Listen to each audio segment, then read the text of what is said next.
Well, hello and welcome back to Anderson County Serves Here.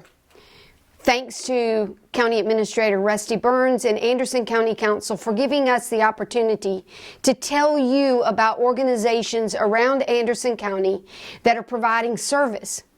Now, in the past few sessions, we have talked mostly about organizations that have been around for a very long time serving Anderson County. Today we are at Hope Missions. It is a fairly new nonprofit organization within our community, and we want you to know about the things that they are doing to serve those less fortunate within the Anderson County community.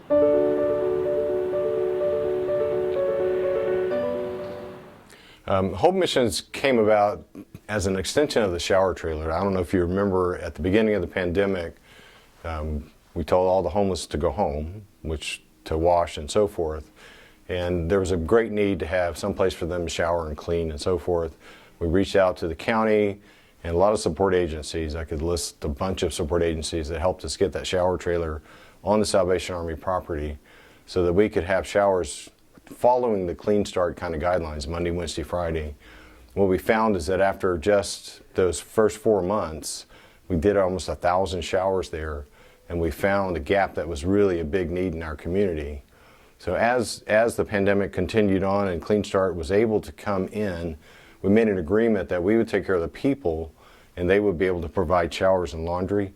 So that was kind of the genesis of what happened. So it's been about 2 years now since we've been operating. So we gave the name Honey's Place in honor of Honey Dennison. She's 80 years old, and she's not afraid to tell you that. And when we were at the shower trailer, she would pull up in her car and have breakfast on the trunk of her car. And so as we moved on and got more space and had more capacity to provide breakfast, we thought, what better name to call our breakfast kind of serving operation than Honey's Place. So Honey is our namesake. She's a wonderful lady, and she really lives to serve this population, especially breakfast, the most important meal of the day. So as we began providing breakfast, we were following that Monday, Wednesday, Friday kind of rhythm. We've expanded to Monday through Saturday providing breakfast. So a lot of churches, a lot of individuals will come and actually provide a meal. They'll cook it themselves, and they'll bring it in here and actually serve our guests. So it's as early as 6:30 in the morning, depending on what they're doing. But we'll start breakfast at about 7:15, and then we'll wrap it up sometime around 9:30, depending on the clientele and what's going on. But that gives our guys a chance to come in, have some coffee, have some real fresh coffee, have some juice, have a good breakfast, and kind of get their day started out right. The folks that we see here, most of which would be considered experiencing homelessness. They're either in a real fragile housing kind of situation where they don't have water or electricity, or they don't live in any place at all, and they're just bouncing from place to place. That would probably fairly well describe most of the guys that we see here. A lot of them do suffer with addiction, whether it's alcohol or some sort of drug addiction. Our concern, of course, is to try to provide a place that's warm and friendly so that we get to know them. And for those that want to move on beyond that, then we do our very best to support them and get them into recovery programs and get them onto jobs and into a place to live and so forth. So we are, the carrot, if you will, is the breakfast and the coffee and the warm place or the cool place in the summer to be able to hang out. But what we're trying to do is invite them into a relationship that can allow us to help them make a next step that will better their lives. We are about 70% male, so there's about a 70-30 mix between men and women.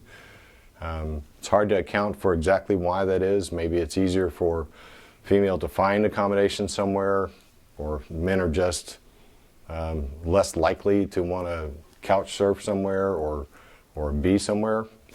But right now we're at about a 70-30 ratio that we see. Are you seeing the numbers grow? When we first started, we started here in this particular building on the 1st of July of last year, and we had an average of about 45 that we were servicing every day, where that average is now up to close to 75. So, and it seems to be leveling out in that kind of area. Monday, Wednesday, Friday, it's in the 70s. Tuesday, Thursday, Saturday is still kind of new. And so we're right around 50 on those, but I believe that those will continue to creep up as people get familiar with what we have to offer. Places.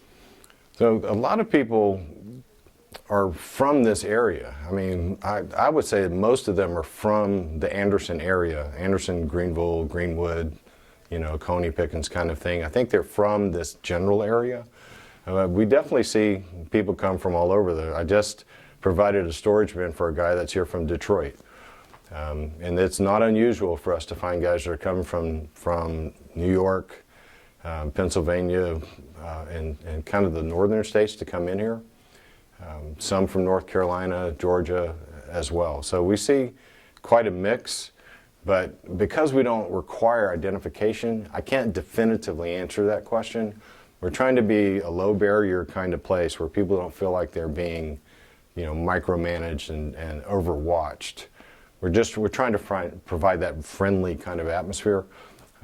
But as they start to move along and they need a birth certificate or something, that's when we discover, oh, okay, you're actually from this place or that place, or just in casual conversation. You just mentioned storage bin. Talk about what is that? What does that mean? And also, what are some of the other ministry opportunities y'all have to help these people, and some of the things y'all do to help them? Yeah. So, if you're experiencing homelessness and you're trying to carry everything that you have with you everywhere you go, it becomes not only a burden, but it becomes a telltale sign of here's somebody coming in here that's homeless, and we don't want that stigma. So what we do is we've gotten these 27-gallon storage bins. A bunch of those have been donated for us, and they can store whatever they can fit in that storage bin. We have an agreement that tells you can't have any drugs or any of that kind of stuff in there. And if you abandon the bin, then after 30 days we don't see you, then it goes away. But we have about 30 bins back there. We have a room full of these big bins. And guys will come in while we're operating. They can come in and say, hey, I need to change clothes. I need to grab something out of my bin. And we'll go in the back, put it out on the table. They can go through their stuff. Then we'll seal it back up and put it back in the storage area. The other thing we do is on Mondays we provide clothing. So we work very closely with the lot project. And so we have our rhythm of clothing distribution to offset there. So a lot project, we'll do Thursday clothing, we do it on Monday. And then once a month, we actually join with the lot project and do boots and coats and shoes and blankets and whatever seasonal items may make sense. We do that on the first Friday of the month. We physically do it at the lot project because it's only about 100 yards away from here. But that allows us we work very closely with each other, and it just allows us to give guys a chance to have, a fresh set of clothes or something that they may need. We're very much, especially during this cold snap. And the cold snap hit mid-January, talked to Major Joe of Salvation Army and said, hey, we're going to, the county has allowed us to be able to provide a warming center over here, which we believe just takes a great stress off of them to try to have people sitting in a lobby. So we were able to actually expand into the building that we're in.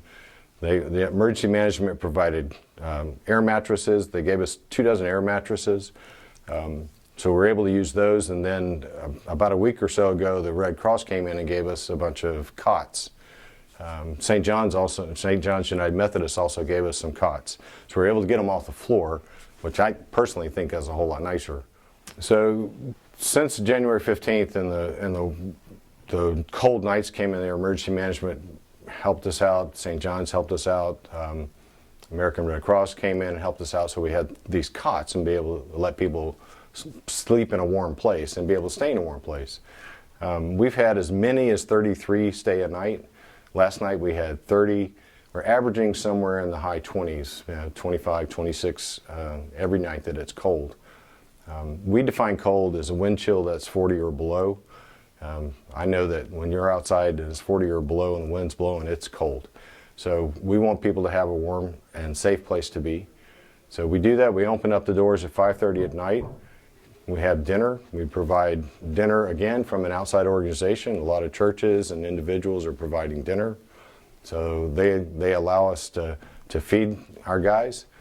Then they go and lay down. And they, believe me, what's really odd or interesting, I think, in all this is that they want to lay down. By 8 o'clock, they're worn out and they're ready to just crash. Big shout out to Anderson County. Ever since, in a lot of capacity that I've been able to work in the county, it's been really they've been just very helpful and very forthright in coming up. Shower trailer, they were part of that. United Way was part of helping us make that happen. Although that, it's a community effort. It's an all hands kind of effort. There are so many people that have such good hearts and want to see things happen. And what I love about the county is that they provide the infrastructure and make this stuff happen. I don't even know what the heating bill is because the county's taking care of that. I can't imagine this is a pretty good sized building, so I can't imagine what it costs to heat this place. But they take care of those things and they trust us to take care of the people and make sure that things are being kept under good control here. So that partnership to us has worked really well between the county and the city and other organizations like United Way, Salvation Army, other Clean Start. I could go, there's a whole list of people that I hate to forget, but they're very helpful. Well, we're so pleased to be able to finally get, and to us it's finally because we've been praying about it since day one, to get the old 911 call center and the operations room that was in there. So that was, I don't know, I think it was like 10 years ago, it was the 911 call center, then it got converted to document storage, and there was a whole lot of stuff in there that the county had to remove in order for them to allow us to move in there. So with the cold snap, we're able to move into that space. They got the heat working in there. And so we've got a lot to do there. We hope to build out the stage to be able to provide everything from community theater to open mic night to movie nights. We did the Super Bowl in there. Just be able to have a gathering place that people are welcome to come and be a part of, teach classes, just have some operations that can complement what's going on, say, at the library. So we're not taking, the library's not open when we're open because we're early in the morning. So, we close around 10 o'clock and guys can then go and find some other services elsewhere. So we're trying to fill the gap that we perceive is there. And the call center has really, truly helped out tremendously with that. Well, for us, in order to help somebody move from a place of deep poverty or homelessness, it's going to take some time to build trust. And that trust is not going to be just passing out a cup of coffee and see you later, or passing out a bag and see you later. So we wanted to be able to provide a place that was comfortable for people to come and linger. We want them to be able to linger. And with the space that we have, there's distance that they can have, so they can spread out. Also, part of the expansion is we have a courtyard area here. We got a basketball goal donated by somebody, and most of the day yesterday, someone was out there playing basketball. So we're trying to encourage them to be in a place that builds some trust so that we can have a conversation that are deeply personal. And really, it's tough to have that conversation with somebody right off. So we want them to linger. We want to get to know them and let them know that they can trust us, that we're actually after their best interest. Well, I can't help not asking for some support. We did take on the night operations for the warming center here. And the way we chose to do that is we have a 3-person team, 2 male and a female, because we have men and women that are staying overnight. And we've incurred some expense as a result of that. The budget that I estimated based on 6 years of data was about $15,000 for that. We've raised a little over half of that, and we've stayed on budget. So we've actually been able to pay guys that are staying overnight. Now what's cool about it is that our overnight staff are also experiencing homelessness, and they've been working with us, and so we've been able to actually provide a job for them. It's temporary, but it's 1099 contractor, it's above table. They're getting paychecks, which means that they had to open bank accounts, which means that we're trying to support their longer term kind of goals in doing that. But we would love to be able to raise a few more dollars to be able to support that. Then just in general, our operations, it's great to support that financially. But I will tell you, anytime I go and speak to a group of people, I will tell you what we want are people to actually come here.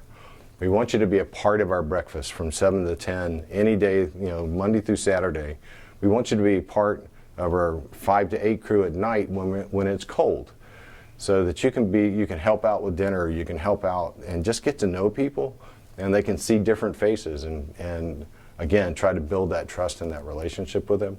So certainly we have financial needs. We have a lot of stuff that we need. People ask all the time, what stuff do you need? And it changes daily. I mean, it's constant change. So we appreciate that. We go through lots of underwear, lots of socks and stuff like that. But call us and ask us, or go on the website at hopeupstate.org, and you can see the list of needs that we have out there. Or give us a call, 864-359-2396. If it doesn't ring, if we don't pick it up on that phone very quickly, it rings on my cell phone. So I will get that call. You shouldn't have to leave a voicemail, but you might have to. We want to thank Dave Phillips of Hope Missions Today and Honey's Place for telling us about some new things that are being done to help the most fragile in our community, those that may not have a place to stay warm in the winter or stay cool in the summer. We hope that you have listened carefully to the needs they have, and that you'll be able to respond to let people know in our community, regardless of the place they find themselves, that we care about them. Thanks again to Anderson County, Rusty Burns, our Administrator and County Council, for allowing us the opportunity to tell you where Anderson County serves.